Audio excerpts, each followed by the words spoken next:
Everything's coming up greener. Here's Harold Matthews. He is The Garden Doctor.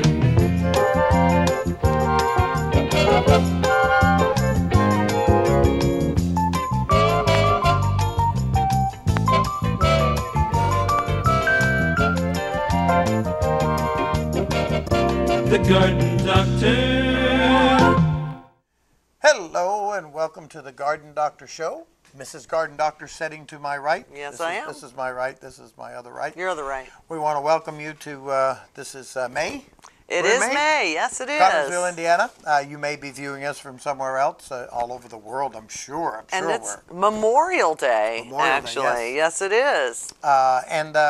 There's 100,000 topics to take care of, but we want to send out our prayers and thoughts to all of the people in the from the tornado down there that ripped through. Hurricane, tornado, which one was it? It's a tornado. The hurricanes are the other way. But yeah, tornadoes ripped through, and then there was horrible flooding going on. And there's just every crazy weather. week in the news there's something else going on. And it's all part of the outdoor environment that we live in, and we need to be aware of what's going on. When you go to purchase a tree, and knowing that global warming is going on, knowing that we're going to have stronger winds, hotter summers, colder winters, all of these different things, purchase the tree with that in mind. It would not be wise right now to buy an ash. Because if you buy an ash tree, you're going to have to look out for the ash borer. We have a good friend of ours right here in the studio that's allergic to ash. So he's suffering terribly at the moment. I got to watch out how I pronounce that. But anyway, we're going to plant a bunch for free for him all the way around his house. Yep, all the way around the house. You have to be aware, not buy an ash tree because it has problems. There are other plants that are also disease prone. You want to avoid those. There are plants that are prone to wind damage. Avoid those. Plants, ice damage. The Bradford pear is one of the worst. We've seen so many break, even right here in Connersville, and mild storms have just broken right now. I've done some work trying to save trees before they got to that point where they did break, and there's a lot that you can do. And I had a lovely video that I was going to show you. Did you? What happened to that? Well, let's hear. Does not appreciate being washed, then dried. Oh, yes, that's right. And then I forget what, I probably tried to eat it or something. I don't know, but it was bent like this. Why do they put it on these little chips anyway? Everything's getting smaller and smaller, and we can see less and less. They should make phones about this big. Well, they have, honey. You need a jitterbug, I guess.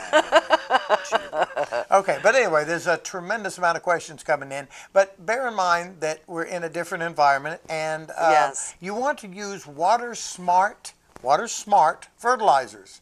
These are fertilizers that only release when the rains come and when it's not wet. When you don't have the adequate moisture, then they hold and they stay. And they're also not as susceptible to flooding away as fertilizers, weed and feeds used to be. Now, it was very common that I would get many, many calls up 10 years to 30 years ago when people were on a slope and they would fertilize their yards, weed and feed or whatever, and they would look, and down along the bottom edge of their property and into the neighbors, it was gorgeous. But up on top, it was terrible. All your fertilizer ran downhill, did it? Went down the hill, yep. They say it runs downhill, and that's certain things do, yes. They run downhill. Now back to these storms, these horrible storms they had out west. Tornadoes just ripped through like a bomb blast. The footage on television has been just incredible. And those people without power. I've been through hurricanes in Florida when I lived there, and to be without power and everything destroyed, but never to this level. And they have said on the news that with this global warming, and we've talked about it before, and some people disagree as to how much of it is real and man-made, but we have seen more EF5, 4 and 5 tornadoes that have made landfall last year and already this far than we ever have before. And I think there's something to be said for that. Well, I got to get off this subject, but the one thing that I want to say is that I would like to take all of the weather people, put them in one room, and strangle half of them because Okay. they all want to say severe weather's coming every single day. When it actually does come, nobody is really listening to you. But they're So quit afraid. doing that. They don't want to underestimate a storm well, and then have it hit you. So, you know, you got to with the cover their technology that butts. we have now, you can cover your butt, but you don't have to scare everybody to death. Yeah, you cry wolf, and people say severe storms coming. Oh, no big deal. But then I you may know have what mentioned happens. this before, but I got a call from a very good friend of mine who is associated with the Audubon Society and with the local bird watchers and bird aficionados, and wanted me to restate about the bird feeders. Please, if you feed the birds, take your bird feeder, and I don't care if it's wood, plastic, or what it is, and disinfect it. And you can do Clean that it with thoroughly. a mild solution of bleach water. That's all you That's need all to you do need. is rinse That's it, it. clean it good, you know, with a Let sponge. it air dry. Don't put Yep. it back out until Rinse it's it in that completely air mild dry. bleach solution and let it dry. And if you don't do that, then the diseases that get into the seeds and so forth can negatively affect the birds. Yes. The other thing they wanted to tell me, and you know, I know this, but sometimes I don't always do this, is you cannot stop feeding the birds right now. Okay? A lot of people will feed the birds in the wintertime. Yeah, I got nothing else to do, so I'll look out the window and see a bird. Well, Which then is it comes nice. spring, Yes. and they stop feeding the birds. You cannot stop feeding the birds because You are their food you source have now. lured them into your yard. Yes. And here they are, and they've come here, and they've built a nest. And they've abandoned they've- other food sites Right, and for they've, yours. They've drawn in this lovely lady to share the nest with, you know, going to raise a family, and then you shut off the food supply. That's not very nice. Then they got to fly sometimes further than they're capable of to get the forage, and this can present a real problem. And there's a lot of birds lost because they can only support what, in most cases, the male brings home. Now the female does foraging too, but they can only fly so far. So don't stop feeding the birds right now. Hummingbird feeders, another thing. Make sure you wash them out, disinfect them, get all the old dead ants out of there. Yeah, you got to take it apart Let me and do tell you it. what, they are full of ants. I've rinsed it till the cows come home, and then he comes in, unscrews it, takes it apart, and it's still full. And Take I 'em really apart, just thought take 'em I apart. thought I had it clean just by rinsing it, but it's a No. little more than Take that. it apart, you got to And get in there, scrub it out, you got to... This is a man who loves his birds, let me tell you. His Aunt Bee in New Hampshire, we've talked about before, she has bird feeders. She's part of the Cornell, some institute thing I signed her up for bird watching and counting. Well, this man also loves his birds. I love my He has a birds. bird feeder with old tines surrounded, well, I forget what they're called, but it holds 5 rake. or 6 feeders. And he will sit on the Remember couch. the old days of Neil's? I used to make these. Uh-huh. And there was a And there's one left we had. Well, we used to have two, but there's one disappeared. Center iron pipe with the old hay. Yes, with a little hook on the end, hay curlicue. rake, Makes a wonderful bird feeder. And he will, sometimes he doesn't feel well, be on the couch watching his birds. He'll even holler for me from the other room. I come running out to see what the problem is, and it's to show me some I want to show her the beautiful flycatcher that just came in. something goose Evening beak, grosbeak. Evening grosbeak, which is something that he hasn't seen much of here. No, and I had a Mark Bamer is stealing my birds. Uh-oh. Yeah, because I used to have Baltimore Orioles. I was going to say, we still and do. I had an orchard oriole, and he has stolen my orchard Well, oriole. last year we did see the Baltimore Orioles, 1 or 2. I don't know if it was the same Yeah, one. one or two. He's got the but- other two pair, you know? He loves his Yeah, birds, no well, doubt about it. anyway. Now, as we got Memorial Day today. Bird baths. You have to clean out bird baths, too. Don't just let them get all mossy, greasy, slimy, all this kind of stuff. Like mine is Clean right the bird now. bath out. Okay. Now, we've done Memorial Day, and of course we want to put our thoughts out to all of our servicemen and women who have died serving their country, and that kind of leads And us especially the families they left behind. Yes, because that really is extremely hard. The families are just as important as the servicemen because they really are the backup, the support for these guys who go over there and do their thing. So now on our end, we are having the Connorsville Bicentennial here in Connersville. We're reached Right out of 200 her house. years. Everybody's invited. From 1813 to 2013 and there are so many events going on. I believe they start before our next show. That's why we kind of wanted to touch on this. But before the bicentennial even gets going, they are having the Soapbox Derby races. Did I say that right? Soapbox Derby racing. And they're going to close off that new section of road, the bypass over there off of, that goes between 121 and Gray Veterans Road, Bridge, whatever which is that thing really Veterans cool Drive. on a hill place to have a race. And that is going to be on June 22nd and 23rd. But something you can go to is June 1st, they're having final qualifications, which will be at the same site from 9 to 1. That might be fun to watch. But for more information, you can go to Connersville 200 Years, spelt out, number 200 and then YEARS.com, and get all the information because it's a 2-week-long celebration of our town. And there are events every single day, one after another, that is going to be very exciting. And in fact, our own Justin Roberts, whose band Claypool Block is scheduled to play for us July 1st at the courthouse in the area there where they have the band set up. We so have no looking clue forward when, to that. We don't but know what time yet. You just come down, get on the lawn just at hang daylight. out all day. Stay there on the lawn from daylight till dark, and then call us back and let us know when. But yeah, we always like to go see him play when we can. So that's awesome. So we now, got our bicentennial. we want to remind you this is a live show. Yes, it We're is. live right here, and you can call in. Call in. Yep, give us a call. We heard that we got a caller, but I'm hearing nothing on this end, Okay, you guys. can't hear. I've got an ear. Oh, she's got an ear. You relay the question. Yeah, hello. I'm No, sorry, I don't can't hear either. anything. I'm sorry. we'll get to Hello? technical- Hello? I think you turned our mics off Yeah, back I in haven't there. heard anything from you guys in a while, so I just figured you were we're being working on the- quiet, but that's unusual. We'll get that straightened out, yeah. We'll get that straightened All out. right, and sorry, we'll talk to you in caller. just a We'll be minute. right with you in a moment. Now listen, I'm listening. I get calls about Excuse me. lawns. Hey, now I just heard a noise there. I didn't hear anything. Just carry on. We'll see what happens. The biggest thing you can do for your lawn is mow it higher. But I get a lot of questions about when to fertilize. Right now, everybody wants to fertilize. Well, if you fertilized earlier in the year, don't fertilize right Yes, now. I Just hear put a you. weed and feed on, or just put a weed control on, because you can over fertilize. You don't need. I can hear him. Can you hear now? Okay, well, sorry. I did for a second there. Technical difficulties. Okay. Yeah. And so put weed and feed on if you haven't fertilized is fine. Mow higher is Okay. what you need to do. Now we're going to Did go you to hear the caller. that? We do have a caller. We are on the air. Live. What can we do for you? Hello? Hello. Hi. Yes, go ahead, please. Hello? Yeah, hello. How are you? Well, I'm doing all right if we can get our phone connection. I here all see right. that. We'll We be got- fine, won't we? A little bit of technical difficulties, but we got you. How Okay. are you? I have a problem.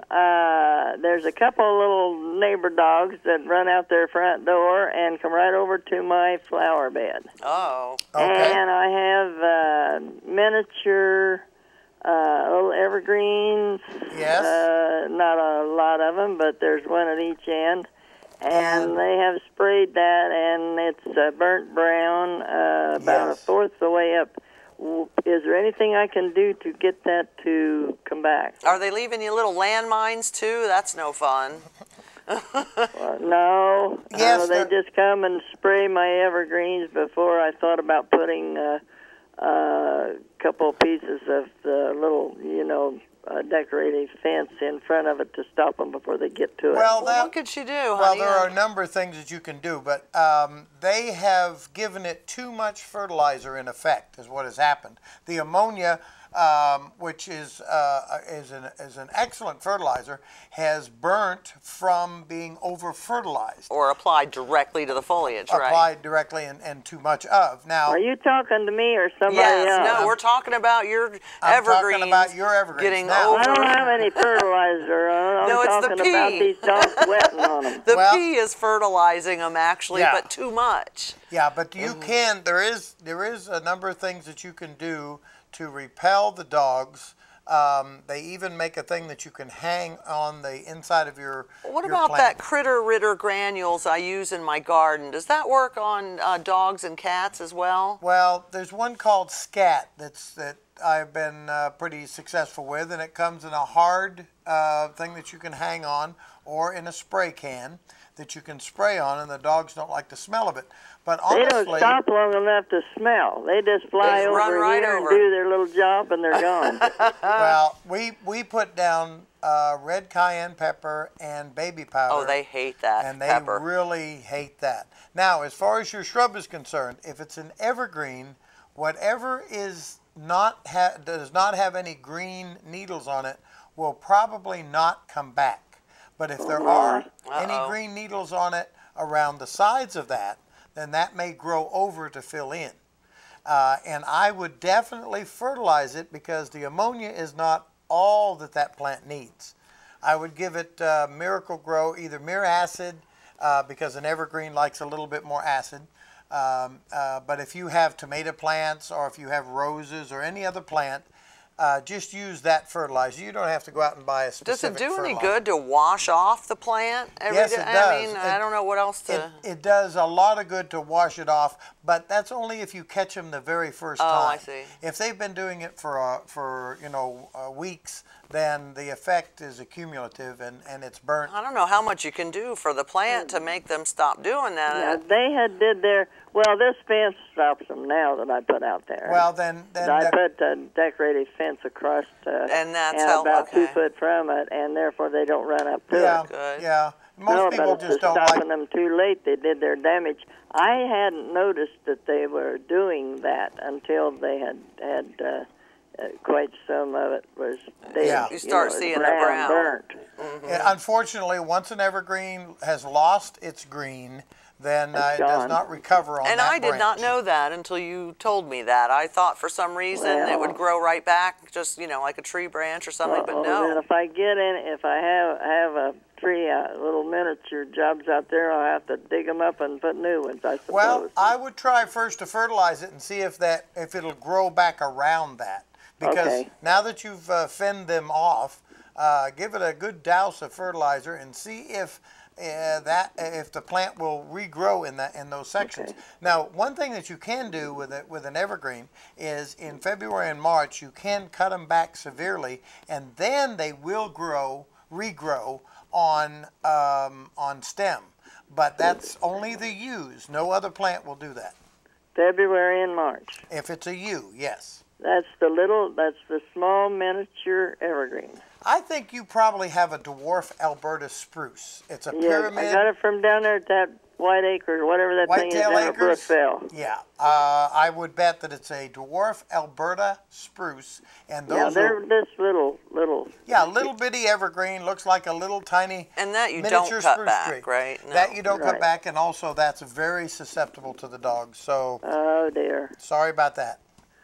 Oh, the joy of dogs getting away from their owner, right? Home ownership, yeah, they should be responsible. Okay, well, thank you very much. And Well, thank thank you you very for much for your calling. call. You bet. If you have pets, I've taken care of Union Savings Loan for years and years and years, and every year I have to deal with stray cats, digging up my plants, using the whole front foundation It's of a the kitty place litter for a litter box. box, Ugh. and Critter you're in there. Ritter, we've used products. The odor and- it was horrendous at one time, and I used to go in there every other year and I'd dig all of the dirt out and everything. And then I finally had enough of that nonsense, and we started using some repellents and some. And they plants. have worked to a, Yeah, oh, a yeah. large degree, yes. Yeah, I just can't. People on little roller things. Oh, It's not skaters so much and people taking care of their animals. They also have to look out for their children, which is another subject Well, speaking altogether. of little animals, I kind of wanted to touch on one thing. All of you have watched the show for as long as we've been doing it know our little dog Tiny. She is in the intro, and she used to sit on my lap as we did the show a long time ago, but we adopted another dog, so it's kind of harder with two. Well, she she is an old girl. She's about 9 years old since we've had her, and she was 3, 4, or 5. They're not sure when we got her. And she had some problems over the last few weeks, and come to find out, like the rest of us getting old, she has an enlarged heart and has to be treated with medicine for that, and has some type of injury to her back from jumping up and down on the bed. But she is being treated for that. She's slower, and she's older and white in the face and long in the tooth, but she is doing well, and she's not hurting, and she's coming along a little bit better. So I keep meaning to see Barb Eshelman, if you're out there. She's the one who I adopted Tiny from years ago, and I heard actually that Barb hadn't been doing so well here lately, and wanted to let her know how Tiny was doing. So she's coming along. Our old girl is coming along. It's quite a strike to my ego, but when I'm in a grocery store somewhere and somebody comes walking up to me, oh, hi, you're the guy on TV, yeah. How's the dog? Yeah. That's the first thing they ask. The second thing is, how's the wife? You know. Oh, that's nice. Thank you. They don't even care how I am. That's not true. I'm barely walking. They're just being polite when they ask about your wife. They just really want to talk to you, honey. Certainly. But yes, Tiny's part of the program, so. Live show, please call in. Yes, We're here please, to answer give your us a questions, call. and we got a ton of questions. The mailbox was full and overflowing, so we sorted out some. If you'd fire off the... Okay. Oh, somebody called in, sent him an email, wanted to know if he was related to Uncle Seth on Duck Dynasty. I don't even think it's Uncle Seth. I don't either, but the Duck Dynasty is coming. This brush here on the face is not for Duck Dynasty. Okay? I don't know what it was for to begin with, but now it's for the beard judging contest from the Brothers of the Brush are holding this. Well, originally it was because I lost a bet. Well, because Kearney. Well, long time ago. But since he had it, he figured this contest is coming up, and it's part of the bicentennial celebration, June 29th. He will be judged, his beard, with everybody else. And then after that, he says he's going to shave it. I don't know. I'm grown used to it now. I'm going to cut a hole in the middle of it here. But are see if you there's related living in there. That's to anybody who is coming to town with Duck Dynasty? Are you? Huh, what? Are you related? Probably. I'm related to Pocahontas. Oh, you are? Ow, stop it. Oh, okay. Now, right with your question now. Oh, what's the next question? Oh, okay. Next question. My Rose of Sharon is only coming out half of the plant. What to do, and will I lose the rest? That's very common. Is it? Yeah. Rose of Sharon, when they get to a certain size, they tend to die in sections. A Rose of Sharon is not a permanent plant. It's good for about, maybe 15, 20 years. Okay. You might get more than that out of it, but it's like a lilac. You'll get stem, part of it die back. Possibly you can cut it off and get it to regrow. Now, can you cut off just the dead stem Yeah, part? but you're going to have a half of a plant, and with a Rose of Sharon, that looks pretty bad. So get rid of it and get a new one? There's a lot of new varieties out there, but I would caution you that it may be a borer. And if it is, you need to use this new product that's available, that's on the market, made by Bayer, that is a soil drench that it will be taken up by the plant. It works for the ash borer. It's registered for borers and everything, including birch. It's a fabulous product. It's systemic. It goes through the roots, throughout the whole plant, right. Which also avoids spraying those nasty sprays, the toxic chemicals. Well, these, anything that'll kill borers is a bad news fella. Yeah. And you have to proceed with extreme caution. I don't care what it says on the label. You protect your shoes. Don't let it get on your footwear, because your dogs be licking your feet, or your grandchildren sitting on them or something. Mm-hmm. Wear a pair of shoes that are either rubber or disposable. Wear gloves all the way up to your elbows. Be very careful when it's a product that will kill, and especially one that will penetrate. Now, it is available for homeowner use, so I highly recommend that. But we have to be very careful using any chemicals in our lawn, because even the grass is bigger than our dogs. So even if you put something in the grass... Well, I mow my grass intelligently. If you mow your grass high, you will not have half of the problems that everybody else has. But in the morning, when there's dew all over and your dogs are out running around, the chemical gets re-wetted again, and it can get on the animals, and they lick it off, and all kinds of problems. So you have to be extremely cautious, and I like to water in. If I'm putting a chemical on the ground, water it in so it goes into the ground, not lays on top of it. It doesn't do any good to the plant. Well, speaking of Rose of Sharon, I saw just in a catalog the other day, I was showing it to you, where they have a Oh, I can't remember the name of it, but it's a blue. It says it's a blue, single blue beautiful. blossom. I'd never seen it before. Yep, and I can't remember the name of it now, of course. I should have wrote it down for the show, but everybody keeps talking about all the negatives to this global warming business and the hurricanes and the stronger winds and the hotter summers and the colder winters, and there's good things. There's a good silver lining like in what? here. Well, we've jumped up a couple of climate zones, so now we are 6.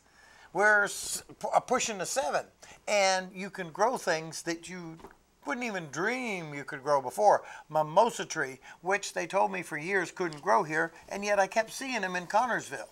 So I started planting a few, and I noticed that even though sometimes, some winters, they will die all the way back to the ground, they come right back up. They grow like a weed, and they are beautiful. A mimosa tree is definitely something to look at. If you're looking to expand your blossom in your yard, this thing blooms and blooms and blooms for late summer all the way through the winter. And another one is the crepe myrtle. Yeah, we talked about that on the last show, love actually. This thing. And there's about 9 varieties. You have to be careful, though. I noticed that some of the larger organizations, that's the box stores, they call them, or whatever they are, they're getting in varieties that are coming out of the far south. Make sure you look up the varieties that grow best here first, because some of the varieties are not coming in from northern growers or Midwestern growers. They're coming in from southern or even So way the far same south. variety, even it's the same plant, if it was grown in other, okay. You're looking They're different for plants. You're looking for within the crepe myrtle. There are about 20 available in this area. Out of those 20, I would say only about 10 are recommended. Out of those 10, there's 5 that are great. So stick with those 5. Gotcha. And just shop around until you find those 5. But you're going to find that all 20 are available at different stores, different suppliers from different regions. So now, anybody else out there who has poppies, which I have one, and it's shooting a new sprout, and I love this plant, and I'm babying it every year to protect it. It is covered with balls, just ready to blossom at any time. And on the last show I was here, I had a paper bag of poppy seeds I had collected from last year. And they're growing right there on the floor. Look at that. I started them in little cell packs, and I kept them moist, and I did everything you're supposed to do, and they did not produce. No, I don't know if I killed them, did something wrong, whatever. But last year, when I went to the beach in New Jersey, down in Jersey Shore, before the hurricane wiped off the roller coaster there, I brought home a seed pod. I had noticed a beautiful trumpet type plant that had like a thistle type seed pod, and I asked about it, and he said it was hardy. It comes back every year, even though it looked tropical, and he gave me a seed pod. Well, I brought it home. It's dried all winter. I've started those seeds. Try that, and I do see. I don't know if you noticed in my tray here, they're starting to pop up. So I really I'm looking think forward the plant to this. that I used to grow out in the backyard right there by that trumpet. An angel trumpet. Angel trumpet. Angel trumpet. It comes in about 3 or 4 different colors. It will reseed itself. It's a biennial. It's not a perennial. It's not hardy right in this zone. But the further south you get, the hardier it is. Now, I'm hoping this is not it looks very similar, and I don't know if it might be this plant that they're talking about on the news, that the kids are eating the seeds and hallucinating or something, but I don't know. I think it might be vodka in the eyeball. Oh, my God, please, don't give anybody any ideas. Ideas? They don't need any ideas. But, yes, I'm happy about bringing that pod back, and then, of course, everything got wiped out with a hurricane, and I have the seed pod to start right here. I'm excited about that. Talking about growing poppy and weird plants. Oh, come on now. All right, well, we've got a couple more questions. Here's another one. My lilac did not bloom, but my mother's across the street bloomed twice as heavy as ever before. What's up, Dot? Move across the street. Oh, all right, next question. Your mother has a green thumb. No. I would say look at the environmental conditions. I would almost... It's got to be sun. I would imagine that someone pruned that lilac that's across the street at some point or another, causing it to put more energy into the blossom and less energy into the foliage. Also, I would assume that if it's across the street, different lighting. Side may be in full sun, your side may be in full shade, which lilacs do not like, and they would love They to could be on the same sun. side of the street. Well, what? She said across the street. Oh, sorry. So, but and fertilization. If you don't get enough nutrients, you have to provide those nutrients. A blossom on a plant is excess. It's not standard. Okay, you don't have to bloom to survive that particular plant, but you need extra in order to produce prolific blossom, prolific fruit. So please, if you want more blossom, then provide a little bit more nutrients. In the spring, it's vital. In the spring, it's vital that you give blossoming plants the adequate amount to bloom profusely. And then when they do blossom, to reward them so that they will set blossom for the next year, fertilize them again, about a month, month and a half apart, something like that. Not heavy fertilization, whatever the plant needs. If it's a rhododendron, camellia, azalea, that type of thing, they need a little bit different fertilization, but any fertilizer is good. It will give them an extra boost and give them an extra shot. Where's all our callers now? Come on, fans. You guys, It's we talked to you. Memorial Day. They're on the lake. Well, we see you in the grocery stores and up at the Walmart and everywhere you all else. Say, and we don't want to call because we interrupt something. Nope. Call us, 825-3245. We are live today, so let's have your calls. She has. Remembers that number. It's on the screen. I can see it, too. All right, next question. Speaking of...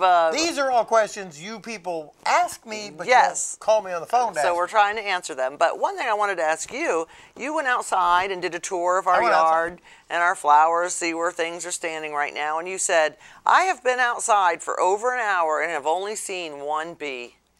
Yeah, and you know, the bees is another big problem because it really bothers me. It affects our food supply, or it will. Stoney used to bring me a hive, and for a long time, Stoney Jackson, south of town here, the bee man, and he used to. If you remember the bee man, call in.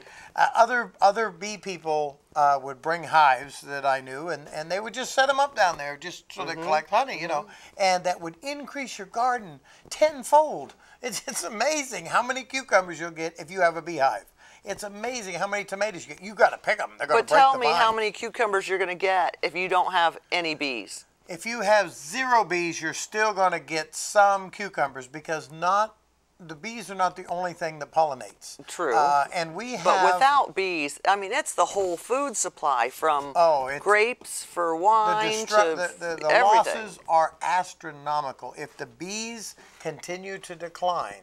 And I don't know why our government can throw so much money up in the air for frivolous reasons and can't focus some money on this apparently there's problem. Nobody at the White House screaming, hey, this is a problem, and you got to have a lot of money to get their attention. So. No, it's been a problem forever. We have to have the bees. Come on, there's no solution for it. But yes, it's very disturbing to walk around. I used to walk around and as a matter of fact, a bunch of bees just landed on me here, and it was so cool. Yeah, that was cool when you were driving the machine last summer. Yeah, they were moving, and anyway, I think. Okay, I've got another question here. Yep. Where are all my tulip and crocus bulbs? I planted 200 of the buggers and have 10 blooms. Do they take more than a year?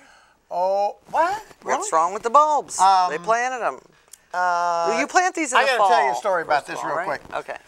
Tell me a story. A lady said, a gentleman asked his wife, what do you want for Christmas? She says, look, I don't want anything for Christmas, but I would really like to have a ton of tulips and crocus in the spring. So he came to my nursery in the fall, and he bought, I don't know, a couple hundred of them, 400 or 500 of them. Just back at Neil when you had Neil's. When you had Neil's, and he asked me how to plant and all this other stuff. Well, he had good intentions, but he left them in the garage, and they froze. Spring came, and his wife said, honey, where are the tulips and where are the daffodils? And real quick, he calls me on the phone. He says, oh, my God, I forgot to plant them. Can I still plant them? And I said, well, yes, you can. But he went out, and unfortunately, the mice had got in there. There was absolutely no way he could plant them. So I told him, I said, look, I can't tell her this, but tell her that it takes 2 years. So he rushed down, bought a bunch more bulbs. This time he really did plant them, and the next year they came up. And she still thinks that it takes 2 years for tulips to come out of the ground. No, it doesn't. Shame on you. I'll get this caller. And we do have a caller, yes. Yes, you're on the air with Mr. and Mrs. Garden Doctor. What can we do for you? Yes. How you doing? I'm doing good. Thank you. I had a question about your, I don't know if you know anything about them, but the topsy-turvy, the upside-down tomato plant. Yes. I tried one of those. I just started experimenting with one of them, and I didn't know if you had any kind of tips or Yes, I I do. I have. help Yes. them grow. Yes, I have a tip for this one. Okay, I did one of these topsy-turvies, the upside-down planter. Okay, the thing with this is that it is upside down. Your roots are up here. Your plant is down here. What I found out is it dries out so fast. You literally have to water it every day. They've solved that problem. The new topsy-turvy is not your grandmother's topsy-turvy. No kidding. They have a new. The they new fixed it? topsy-turvy is bigger. You may have this one. Okay, you and got it the has big a one? column in the middle. Is that the one you have? No, I No, don't. you've got the regular Is it the real small one? or the regular. No, it's the big one. Okay. It don't have the thing though. If doesn't it's have a a column. larger one, then the reason they went larger was to hold more moisture. I would strongly recommend that you put nothing except a moisture holding, and it'll like say moisture right, control, it'll say Miracle right on the Grow. bag. Yeah, moisture Okay. control Use because it that dries only. out. I couldn't hardly keep it watered. It also get the one with the fertilizer in it, and put it in layers. Fill it up. Don't pack it down. Just shake it down. Put your plants in another layer. Put it in, as opposed to the other way. What they tell you to do, I think, No, there's one out the Is- bottom is how you. well, is fill it. Put one in the bottom, fill it up with dirt, and then put the other ones in the side. Is that what they tell you to do? There's no side holes, I don't think, is there? No, there's Just not. one in the bottom. Just one in the bottom? That's correct. Huh. Yeah, just That's like the in one I Okay. had. Yeah. Okay, well, and I would not. I would try to use the cherry tomatoes.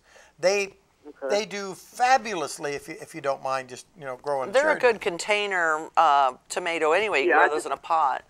Yeah, right now I think I've got the big boy tomato plant. If you have the big boy, you're going to have to wait longer to get production. But yeah, keep it Okay. watered. Don't make sure it does. Of course, you don't want to overwater, and you need to check it and Right. everything. But my experience with it was that it just dried out Yeah, so her- fast that and I we was- tried everything. and I just couldn't keep up on the watering it every day when it was hung way up there. So mine ended up petering out and dying. So that was my experience. But I do have other people that had grown it Yeah, with the beautiful. smaller one, and the new one that is larger holds more soil, did a much better job, holds more water. But there is one that I saw here recently. It's a tree. You got legs on it. You slide it down over this center post, and you hang the plants around the outside of it. Wow. And you water the middle, and it's made by the same company. But the truth is, it does work, and it is cool, and Yeah, it's different. and mine was great until I just couldn't keep it watered anymore. But yeah, Right. So Use-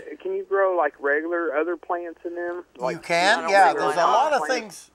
There's no reason you can't Sure. grow a number of things. They will curl and turn back upright. I think they show bell peppers, the green, or they call them mangoes here, green bell peppers growing out of the bottom of that Yeah. as well. Yeah, I wouldn't. Yeah. Why not? Yeah, you can't grow anything like a root crop or anything in there, but anything that would produce fruit. But again, the bees that we were just talking about a little while ago. Take a very small artisan paintbrush, a small round paintbrush, and go from blossom to blossom. I'm not kidding here. And you will increase the number of tomatoes that you get because you're doing the pollination.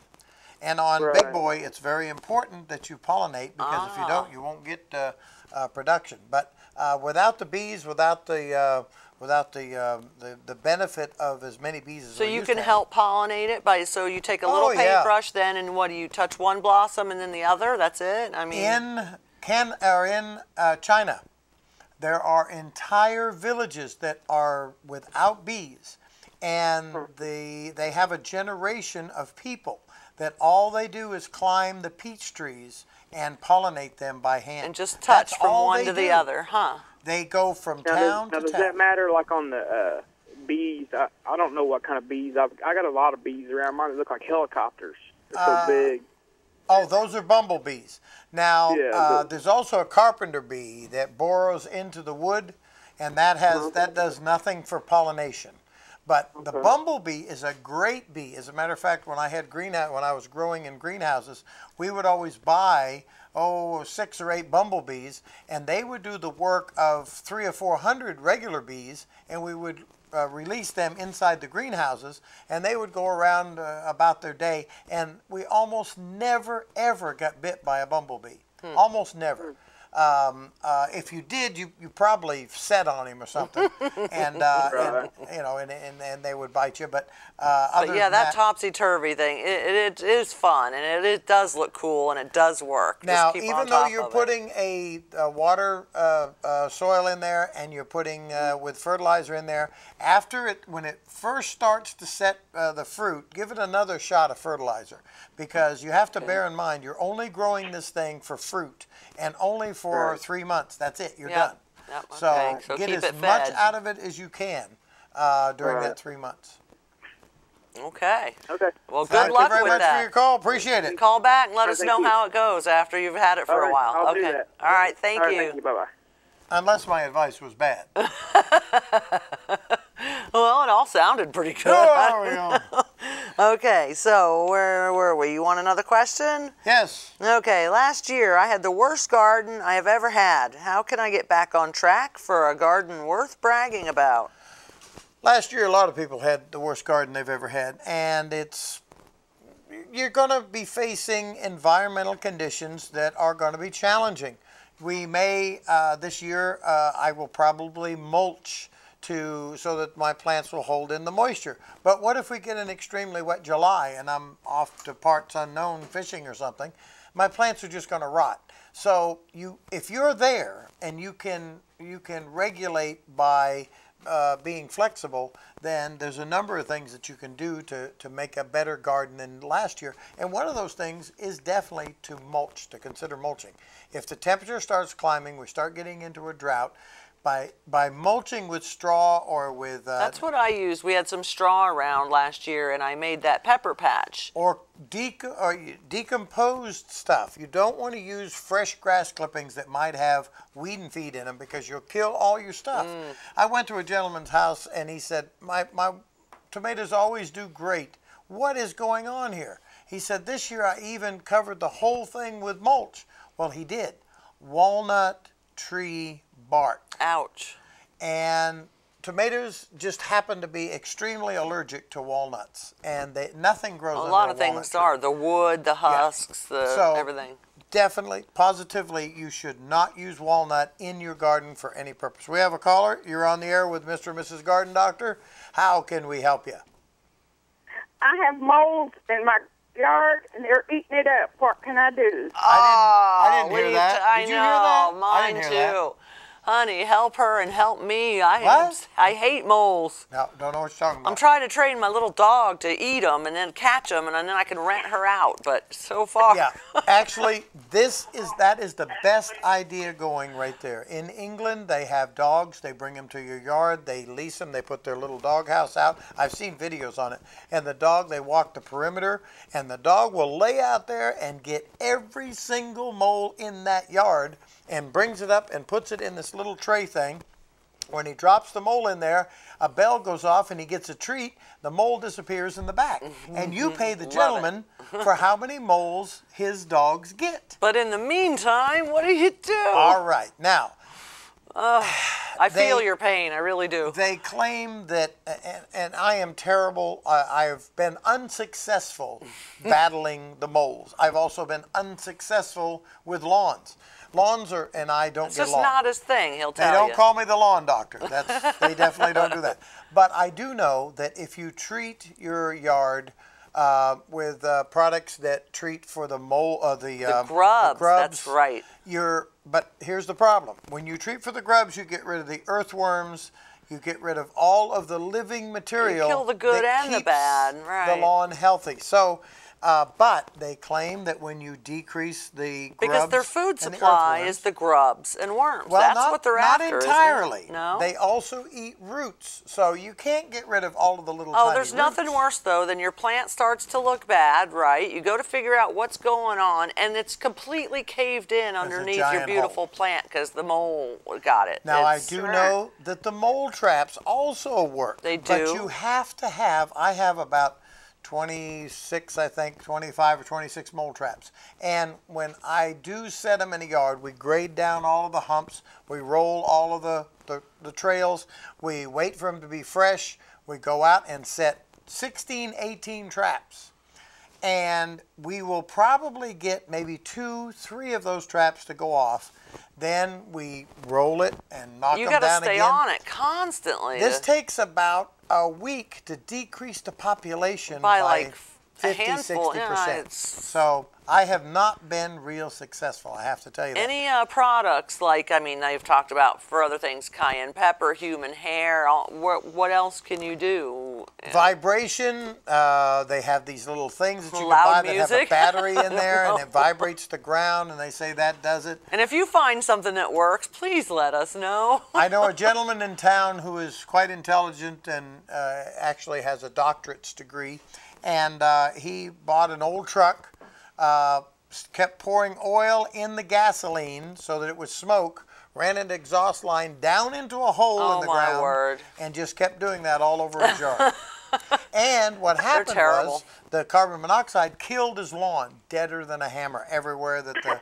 And other things we found out, too, is that you can do everything in the world to your lawn, but if your neighbors haven't treated for their grubs and what have you, and rest for a while. they just go hang out while you're, and then they come right back. Come right on back. So I have tried everything. Now there is a guy that claims the mold doctor. I've seen this truck, right? Or Dr. Mold or something. Mold Doctor has, I don't know where he went, but he's in parts unknown. Oh, he is? He was here for Is about it jail? 2 years, and then prison. Well, no, I think he collected a bunch of money and decided, hey, you know what? He couldn't get rid of the moles either, so he left town. Yeah.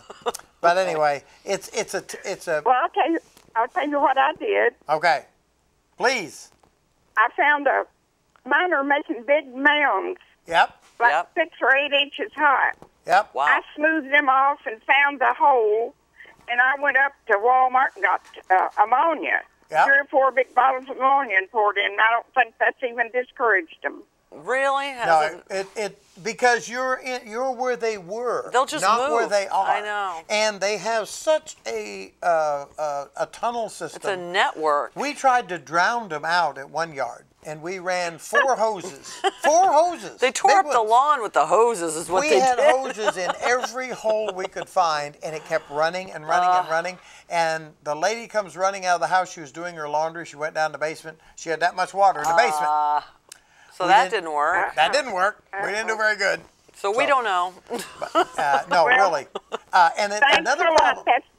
That's the answer I get everybody I ask. Well, let us know. If you come up with something good that works, you give us and a call. And if anybody else out there knows something works, yes. Here's what I have tried. Love to share. I have used gloves and I've rolled up half of a stick of juicy fruit gum, stuck it down in the hole, and believed I got rid of the moles. Because if they chew it, they can't digest it, they're going to swell up and burst. Sounds logical to me, right? But I did that all in people's yards for years. Oh, my. And have no idea if I did anything except give them a habit of chewing juicy fruit. I don't know. Yeah, or gum on somebody's shoe. We don't know. I don't know. So. Well, thanks a lot. Well, Thank we tried. you for your call. Thank I appreciate you. it. And I love to be stumped. Yes, good. I like it. I like to see him stumped. Yeah. Okay, thank you. Thank you. Have a good day. Oh, gosh, I tell you. And some things is just, you don't have the answer. No, absolutely. There is no answer. And it's a battle for everybody. And it's a new mold, too. It's there's something migrating up through all of the ditches and everything from the south. And I'm wondering, too, is it an increasing thing because our winters have been milder, just like our climate zone has changed, that we have more moles? They're aliens. Do we have another caller? Did you say we had another caller? Oh, okay. He's giving us countdown. No, where are we at? Where are we at? Some more questions? Okay, here we go. One about this tree. That's interesting. I saw that. My poplar, I think it's poplar. Is that what I'm reading? Poplar tree dripped sap all over my car all summer. What can I do besides cut the tree down? That was his answer. I knew it was going to be. But besides that. Besides cut the tree down. Okay. In the first place, it's not the tree that's weeping all over you. It's the aphids secreting stuff after they eat the leaves. And it's probably because the ants are farming the aphids. So if you look on your tree, you'll see this row of ants going up and a row of ants coming down, and hundreds of thousands of them, and they are harvesting, or they're raising the aphids just like we raise cattle, and then they collect the secretion and carry it back down to their nest, and they literally live on this stuff. Now, again, that treatment, if the tree is not too big, that treatment... so you can treat for ants, you can treat for aphids. If it says on the label that it will treat the ash borer, it will also treat the aphids, it will treat borers and other problems that you have. Even, I think, the oyster shell scale, which is terrible on the tulip poplar around here. It looks like an oyster shell, black, sooty looking appearance. And sometimes the trees are so big that you can't see them. So get out a pair of binoculars, especially a spotting scope, lay it on a solid position where you can look through. I carry my binoculars with me everywhere I go, and I'm all the time looking up in trees. People think I'm... Yeah, I think he's looking at girls, but he won't admit There's no girls up in the trees. You know, there's really no girls up there. So, but it will control even that. But if it's a large diameter tree, this could get quite expensive. But that is the solution. Get rid of the aphids, because the aphids are what's doing the problem.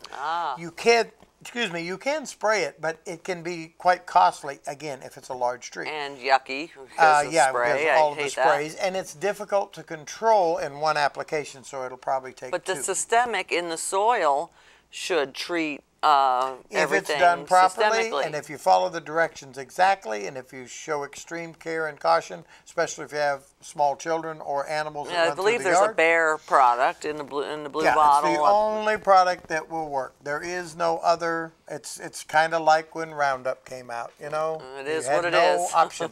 By the way, I think there's a Okay. question about that in there too. You want to get me sued? Go ahead and try that one.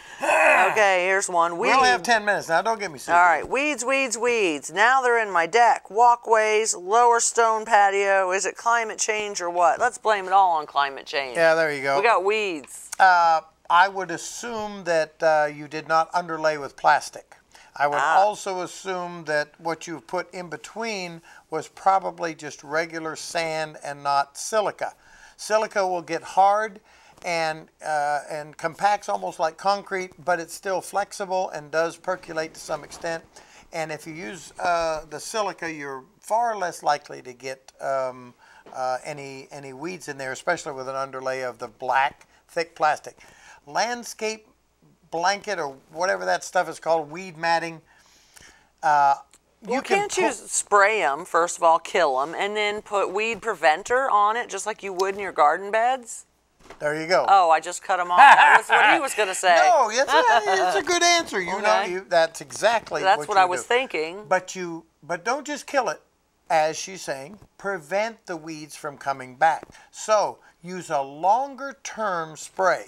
And they make some that are actually sterilants, but as long as you don't have a well or something around. And some of these new weed sprays not just kill, but they prevent, whereas in the past they pretty much just killed, but some of these sprays prevent. Well, there was a lot of, if you're on a driveway or a patio or somewhere where you can sterilize, then you're not killing the weeds, you're sterilizing the soil. You're preventing anything, any vegetation from growing, and you're killing all vegetation that is there. That's different than killing weed or weed controlling in your garden or in your landscape bed or in your lawn or anything like that. That's a sterilant. So that is an option, and you read the labels very, very carefully, and don't try to stretch it. Do exactly what it says, how it says. Apply it with a sprinkling can. Don't try to put it in a pump spray. It does not work. No, I've tried to vary the instruction. And Can't do that. If you're going to do the application, follow the instructions. Do it right. Do it once. You know. To the letter. Otherwise, you've wasted your money and your time, and you're aggravated. So. Definitely. Okay. Let's see. This was an email. My daughter gave me 3 trees for Mother's Day. A weeping willow, a sycamore, and a silver maple. A what now? A weeping willow, a sycamore, and a silver maple. Okay. And it says, we don't have much of a yard as we live in town, so where should I put them? She threw away all the tags, so I could not see the price. Oh, isn't that nice? She was mostly out of control, pain in my backsides for nearly 30 years. I beg your pardon. But maybe she's coming around. I don't know. I feel bad not thinking better of her. Please do help me do her lovely gift justice. Oh my gosh, well, I sorry. got news for you. that list, she hasn't come around. She's still a pain in your backside, and she wants to remain so for at least another 50 years. I was going to say, anybody who gives you trees to plant, Weeping willow that's work. and Connor inside of town, not a good idea. Why? I love weeping Sycamore willows. inside of town, not a good idea. What was the other one? A silver maple. A silver maple. Those are the 3 trees you do not want. As a matter of town, fact, why? they are on my list of trees you do not want because they get horrendously giant. Okay. They are very susceptible to all kinds of stuff. A weeping willow will literally take over your entire yard. It will try to crush your water lines in order to get water out, more water out like of the them, or ficus your in septic Florida, line, yeah. or your drain tiles, or whatever, because it never seems to be happy with the water. So you should donate then them. the sycamore's going to compete with it and crush some more, and it's going to be way up over the top of your house, and then the maple's going to bust in half. Well, tell She your has daughter. not let up on you yet. No, tell your daughter that the trees died, and then donate them to somebody out in the country. That's They my put them best down advice. at the park, you know, where there's room to Sorry, they roam, died, and you then know. plant 3 more and say, you know, You how don't want lovely them in they your were. yard. But Okay. I got a feeling she selected these 3 plants. I can't imagine she messing would have with done you. this Accidentally? by accident. Ooh, she's got it in for you. Yeah, look out, Mama. All right. Mother's Day is just an excuse to stick in the fork. Okay, I have farm fields on 3 sides of me and across the street. And there are weeds in my yard I've never seen before. Are they coming from the chemicals they use? I cannot kill these things, and they do not pull too easy either. I'm 82 years old and surely don't need any new weeds at my age. Help me, Doc. Now you're going to get me sued. He's got the evil laugh. Oh. Actually, these plants are more prolific as a result of the chemicals, yes, because they're the only thing that will grow in that field after it's been treated with these chemicals. We have found that certain plants don't want to die, and nature will find a way. So they have been hybrid to the point where it doesn't matter how much you spray on them, they are not going to die. Not with They're this chemical. resistant to Roundup. They are so extremely resistant to many chemicals, many different combinations that has been tried, and they are deep-rooted. They're difficult to pull. Once they get established, don't let them blossom. You want to cut the tops off. But if you're surrounded by farm fields, you're surrounded by these weeds, and it's very, very difficult. Make sure that you use a preventer, okay? Because you may not be able to kill it with chemicals, but you can prevent it. Okay, so you can prevent it from germinating. Hire somebody to come out and help you eradicate, dig the roots out, get rid of all that you can in your yard, and then diligently, religiously put on the preventer as directed. If it says 90 days, don't believe a word they said. So it's not resistant to the preventer. The Wow. preventer okay. seems to work still quite well on if used according to direction, exactly as directed, except I don't like the 90-day thing. It says guaranteed 90 days. Forget about that. Go 75 or 80 days and reapply because wind, rain, you watering, walking through the garden, stomping around, pulling weeds, all of those things are going to affect the effectiveness of your weed preventer. Let me say for a minute, because we're almost out of time, weed preventer works by creating a chemical blanket on your yard. When the seed hits, it just can't get rooted. It has no way to germinate, so it just lays there and dries up. But if you disturb the ground and push that seed down in it, break that blanket that's across there. It's like a connective barrier. If you break that, then you have to reapply. So if you're out there messing around, hoeing something, pulling something, planting something, when you're done, throw a little bit more preventer. Keep that Every preventer time I pull a handy. weed, I put some down, yes. Shove it down there every time you do. Yes, I do. Now, don't forget about, if you want to learn more about the bicentennial. Derby Day. I want to do that real quick. We only have a minute left. Thank you, everybody, for watching. She's going to finish it up. Fishing Derby is coming up on June 15th. It's for kids of all ages from 4 through 16. It is free. There's more information. I don't know where you got this flyer, but you can call 513. You can stop at any fish and tackle place anywhere around Brookville Lake, Fishing Shack. Anybody will know about 4865, and it's great for the kids. Get a bunch of kids Fishing out Derby, there. Brookville Lake. lake from the I used boat. to sponsor this and do. Or from the bank. You can bank fish this year. That's something new they allowed because not everybody has access to a boat. We used to do it out of Gar Hill. Of course, that's closed now, and my old buddy down there is gone. But this is a great program to get kids involved, here, you tell it. Get women involved. It's fantastic. Just about everybody gets something to take home with them, so yes. It's great. Get a bunch of kids out there fishing. Thank you very much, everybody, for watching. Thank you for your questions. We want them to keep coming. We want to see you next, what is it, the fourth Monday? And we're out of here.